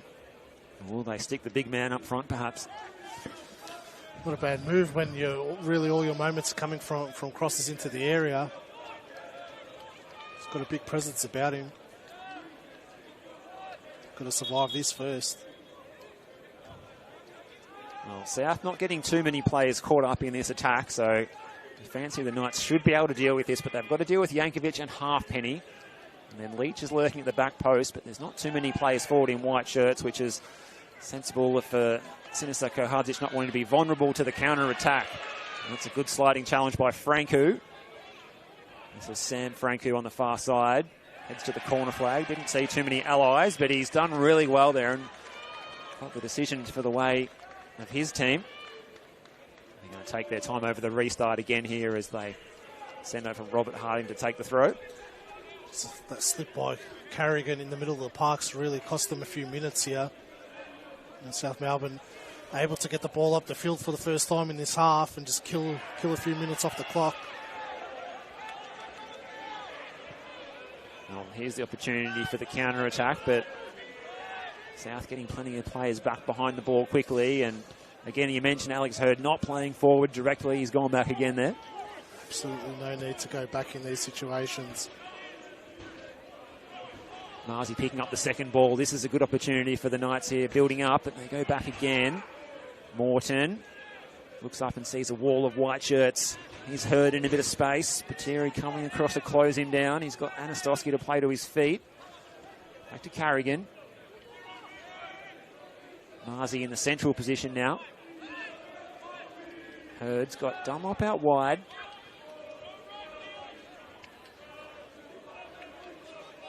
Looks to get to the byline. This is enterprising play from Fraser Dunlop, who floats it into the back post. Bramwell flew highest. Will it sit up here for a Knights player? That's away by Francu. His foot through that one. And still waiting on the far side is Stefan Brestovic, hoping the ball will go out of play, and it's refusing to cross the touchline or the byline in repeated phases of play here as Thomas Werndl is in space here. Carrigan now. Bird gets the cross in. It's a decent one too. Bramwell flew highest. Or it might have been a handball there by Francu. Definitely looked like it. He's coughed it up anyway, nonetheless. And Hurd's going to try a diagonal pass here. That's an exceptional pass as well. Nicolaides.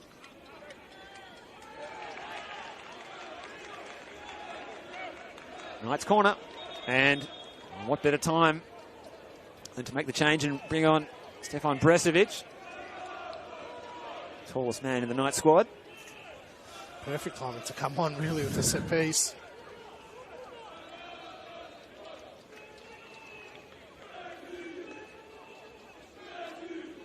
Can this move pay off for the Knights?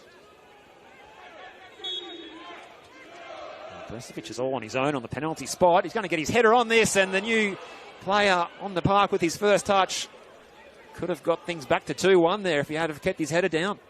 Good ball into the box. Jeez, South Melbourne would have been filthy if that hit the back of the net. How did they allow him to have all that space? Free header. Probably should have done better. Bit harsh considering he just came onto the pitch. But a little bit of time to adjust to the pace of the game. Time is running out. Time is of the essence here for the Knights. Just over 10 minutes plus stoppages left. Well, that's a concerning thing. If you're a Knights supporter, you'd be questioning where's the desperation from these players. They're just going through the motions at the moment. And they need someone to really just step on the ball and take the game by the balls. It's certainly been something that mirrors or reflects their season so far. You'd have to say their performance so far tonight in the way that they've chased this game. Dunlop. Well marshalled by Lampard. Jankovic heard a call from his keeper. It's disappointing. You need more imagination, more bravery going forward now, Knights, in this final 10 minutes. You just can't keep going about doing the same thing over and over again. It's very comfortable for South Melbourne. You take a player on, create 2v1s out wide. This is good play from Zach Spiteri. Keeping the ball in. The two number 2s go at it, and it's out off Carrigan.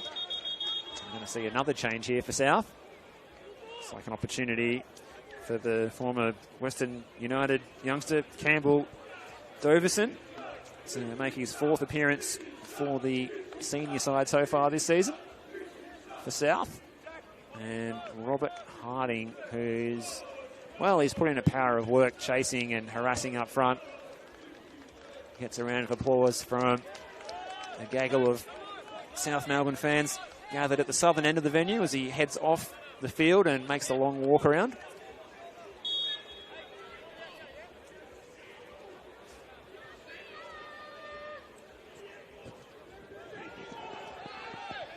White plays it up the line and flags up.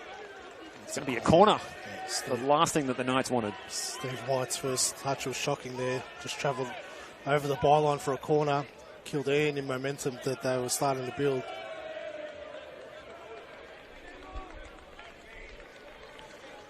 Might have been a masterstroke by Jack Pope to get himself sent off.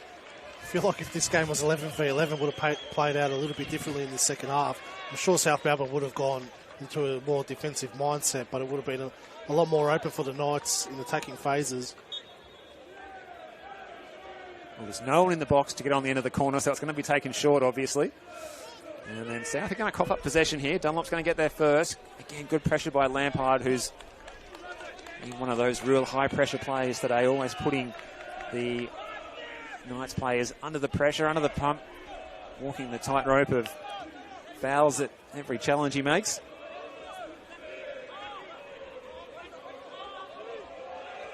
He's going to take his time with the throw here as well. Looking for the fresh legs of Doverson down there. He gives chase, away by Morton. And here is Bresovic, who is lining up in an attacking position, as you correctly forecasted, Mark. Yeah, hasn't got a touch of it yet, besides that header as soon as he came on. This is where now you've got a tall timber up there. Now you need to start lumping these long balls into the area and get Bramwell to just sit off him and try and win that second ball. It's drilled into the box, but there's no one there to get on the end of that one as it's fizzed low and hard across the 6-yard box. And Bresovic thought about coming over to play ball boy there to try and speed things up. And there's the assistant referee who fetched the football. And we're going to see another Knights change here. Looks like it might be a chance for Mark Petheriotis to get out there, who scored in this fixture back in round 2. Pacey player. And some pace that the Knights could use at the moment.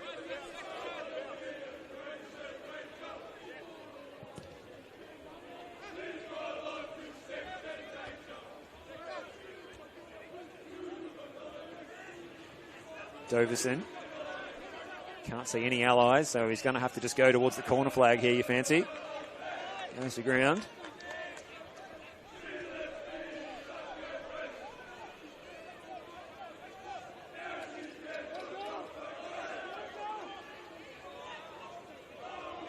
Fans still in full voice over here. A good atmosphere for this match.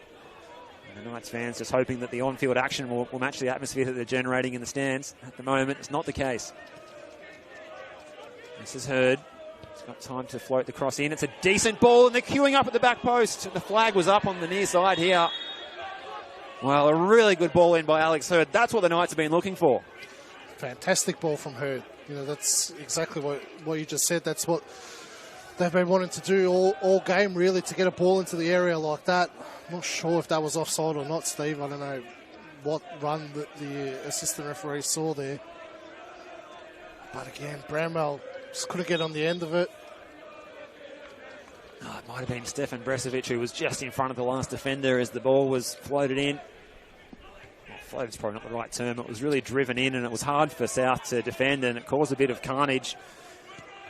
South Melbourne were grateful for the assistant referee's flag. So Patriotis and Hurd making a good combination of young and pacey players down the right-hand side. But it's down the left at the moment. Marzi looking to beat his man and get it in. It's at the back post area, and again it flashes across the goal mouth. A nervy moment for South. The Knights are starting to put some pressure on, but is it too little too late? It might be. We needed this about 15 minutes ago. Might be just some tired legs out there from South Melbourne having to defend for 45 minutes. Steve White's corner. Hurd was flying above the pack. Nicolaides got a good piece of it, but his shot was blocked off the boot. Just about sums up the Melbourne Knights evening. Well, so much so that it's come back off a Knights boot and gone out for a goal kick. That really does sum it up. So there's still time if they're good enough. We are into the last 5 minutes. The stakes couldn't be higher, but the Knights need to show some intensity here. They're bottom of the table, and the gap is going to widen if this is to remain the result tonight. Well, it doesn't get easier for the Knights. A tough away trip to Avenger Park next Saturday, and then followed by Oakley at home. Two really tough games for them. And the match after that shapes as a real 6-point game. It's Port Melbourne away on a Friday night match in mid-June in round 18. Could be pretty nervy times by the time we get to that particular fixture for those clubs.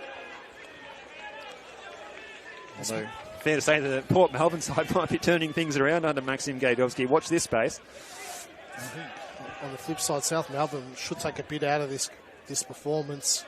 Prior to the red card, they looked really good tonight. For the first time in a long time, really. Put themselves in a position to be able to see the game out the way they have. And then to defend the way they have for the past 45 minutes, really comfortable. That's more Knights lacking any ideas going forward. But you still got to play what's in front of you. It's been a good, solid team performance from South Melbourne. Franco and Leach combining in the final third and combining to good effect. And the South fans will be happy to put a smile on their face because they've won themselves a throw here right down near the Knights merchandise stand. And they're going to be able to take some more time off the clock here. Doverson scrapping for the ball in the corner flag. Doesn't need to be pretty now for South. They just need to be functional.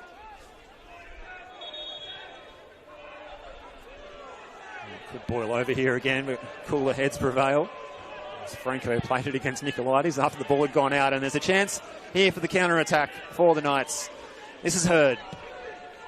A raking switch of play, looking for Morton on the far side. Good header by Evans to cut out the danger. And again, it's South with all their bodies behind the ball. The 10 men defending stoutly here. Carrigan. Hurd's ball into the box. Bresovic went for the flick on. It looks like it's come off a South Melbourne player in Morgan Evans. And there's a chance for Jack Morton to go over and swing in another corner kick. And his last corner from that side was whipped in with almost devastating effect. Stefan Bresovic coming straight off the bench and heading it over the bar. Can he repeat the dose here again? Jack Morton with a good ball in. And lining up for it. Carrigan flew highest and got his head on it, and it just flashed past the back post. Well, the quality of the balls into the box has certainly improved here as far as the Knights are concerned. Well, they've had about 35 attempts at doing it tonight in this second half.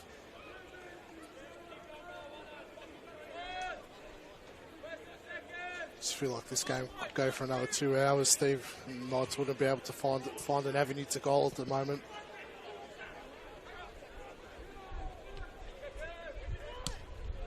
It's been a while since they have scored a goal from open play. It was Bramwell from the spot last Friday night, and well, apart from the cup contest where they had the youngster Joseph Lettieri, who is on the bench over there tonight, scoring a double against Northcote City on Tuesday night. Goals have been hard to come by. Saying that, it is South Melbourne who have had the worst attack in the season this season with just 10 goals. They've clocked up 12 now after tonight. Leach on a run, draws the tackle, and does he draw the free kick? No, it's going to be a throw to the Knights.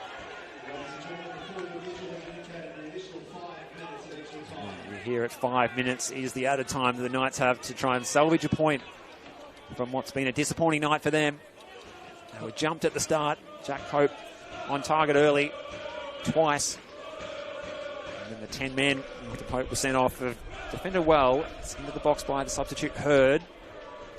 Using Glazy's header, taking it off the noggin of Bresovic.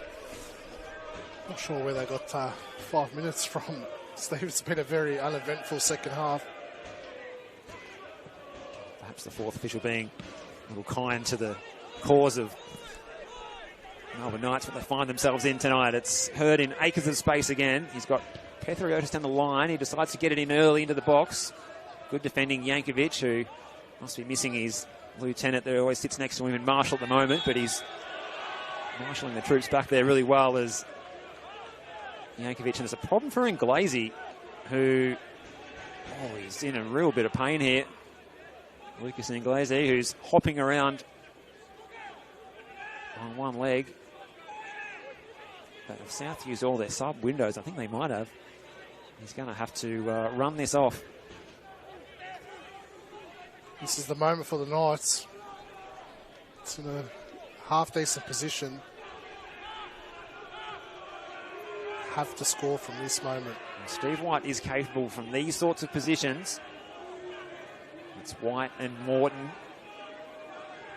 It might suit Steve White a fraction more, the left footer perhaps. We'll await the whistle of Pulya Guderian.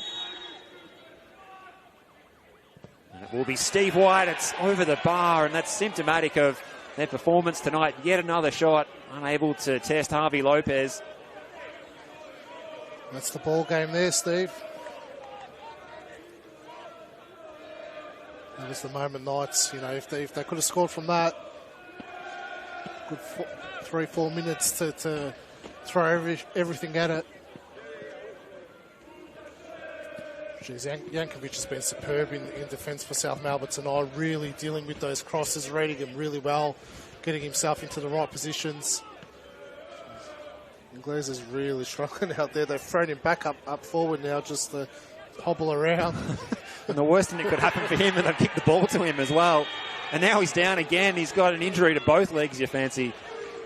South Melbourne can't afford any more of their senior players to go down. And this is a yellow card for Steve White for that challenge. And Lucas Inglazy is going to take his full allotment of time here. But if they do call the trainer out, they'll need to think twice about it, because then that will mean they're down to 9 for a temporary period of time here in added time. And they have called the trainer out onto the park.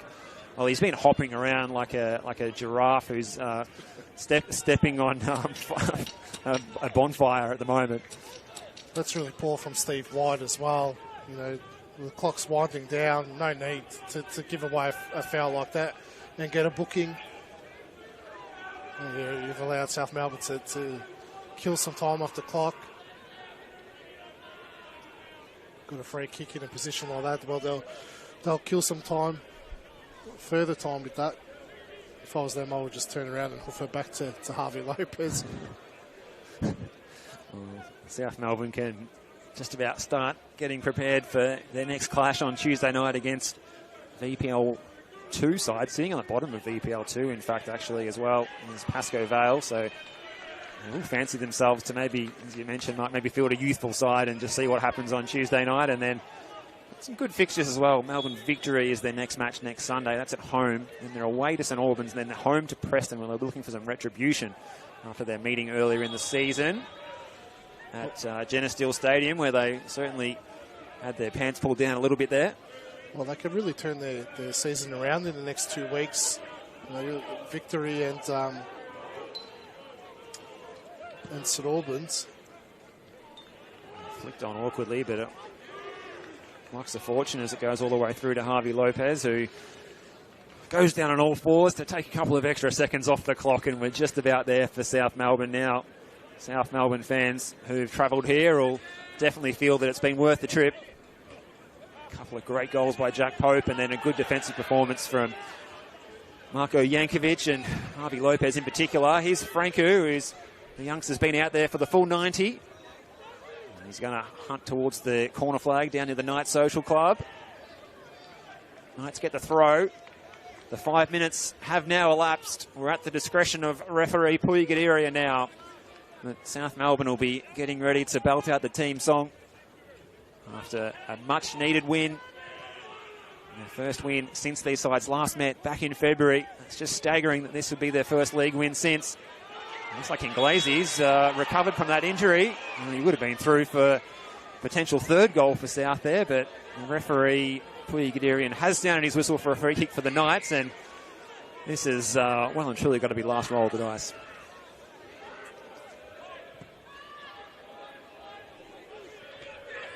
That's a good header by Spiteri.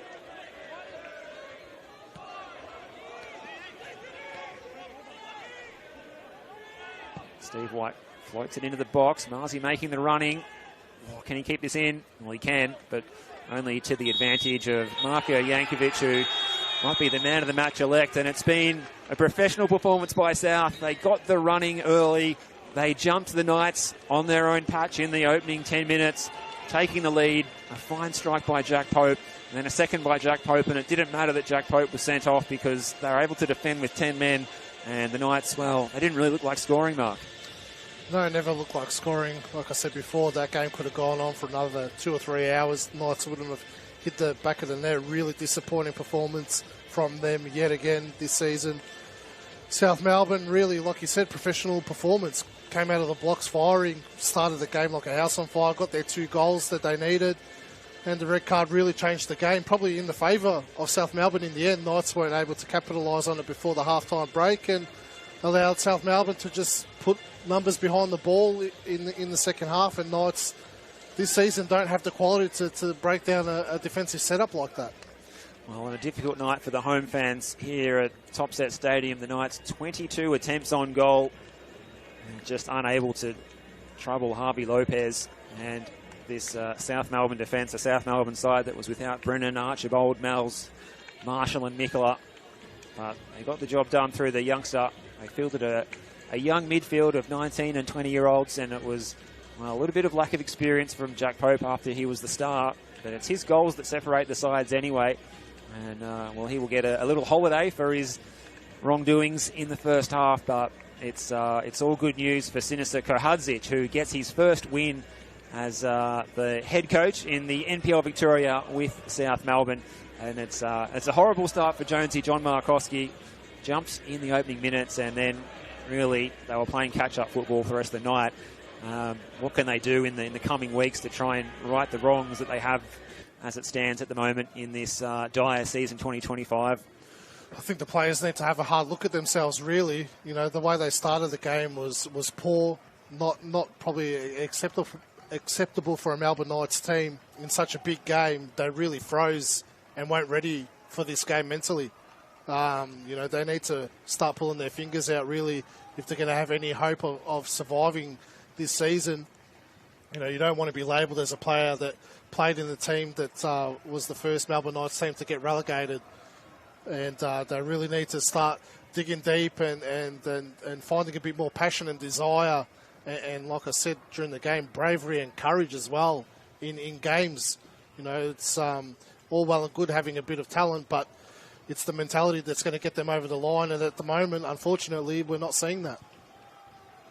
Well, the Knights players disappeared down the tunnel and they took their time getting off the field. You just wonder if they were worried about copping some treatment from the home fans who might be turning on them, but they're able to make their way down the tunnel without too much ado. While meanwhile, the South fans are lapping up the plaudits from the travelling South fans that have made the trip across here to Sunshine North tonight. They've enjoyed themselves. They had to dig deep and they had to defend hard, and they're the kind of wins that you really take a lot out of when maybe it wasn't pretty, but you get the job done. And, well, 3 points for them for the first time since way back in the 17th of February. Well and truly will be enjoyed by them tonight. There's plenty more football for you to catch on the NPL Victoria live stream. We have got the second half coming up of Port Melbourne and Avondale. It's Avondale leading that one, and also the Oakley Cannons and Green Gully. It's the Cannons leading that particular fixture. It's 0-0 at half-time between the Preston Lions and Dandenong City. Also, a live score from VPL1. It is still 1-1 between the Greens, Bentley Greens, and Melbourne City's youth side. Plenty more football coming up tomorrow evening. Dandenong Thunder against Hume City. That's always a big clash. Sunday, we'll see a relegation 6-pointer again. It's St Albans hosting Altona Magic at Churchill Reserve. And also the concurrent kickoff there is Melbourne Victory and Heidelberg United, the league leaders, looking to keep going, keep the pressure on the chasing pack.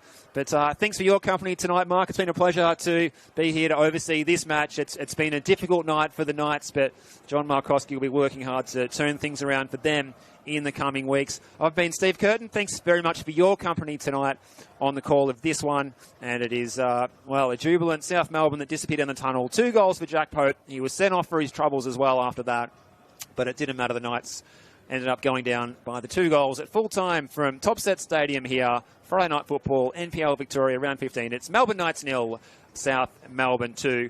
Thank you and good evening.